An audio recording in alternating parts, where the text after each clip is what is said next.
Mais ma batterie, à quoi elle sert concrètement? Eh bien, ma batterie, elle va me présenter 3 avantages fondamentaux. En petit 1, ça va être de maximiser mon autoconsommation. En effet, un système photovoltaïque plus batterie de stockage fait que la grande majorité de mes kilowattheures produits seront stockés dans la maison.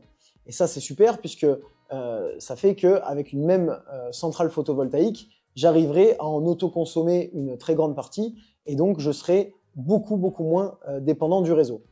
Avec des panneaux simples, on arrive généralement à des taux d'autoconsommation de 40%, c'est-à-dire 40% des besoins de mon foyer couverts par mon installation solaire.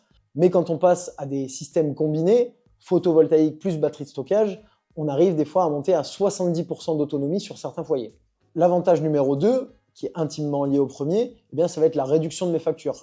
En effet, si j'arrive à couvrir 70% des besoins de mon foyer avec mon installation solaire et batterie, eh bien, j'ai 70% de ma facture qui risque d'être shuntée complètement. Et donc, j'aurai une dépendance faible économique à mon fournisseur d'électricité. Et le point numéro 3, c'est l'autonomie en cas de coupure de courant. Celui-là, il est à nuancer puisque ce qu'on appelle le backup, l'autonomie en cas de coupure de courant, c'est une option qui s'ajoute à la batterie. Mais si je suis équipé d'une centrale solaire, d'une batterie et de son système de backup, eh bien, si demain j'ai une coupure sur le réseau, eh bien, je ne suis pas impacté et je peux tourner en autonomie jusqu'à ce que ma batterie soit complètement déchargée. Mais sur une utilisation lambda, on parle de 5 à 6 heures d'autonomie de manière moyenne.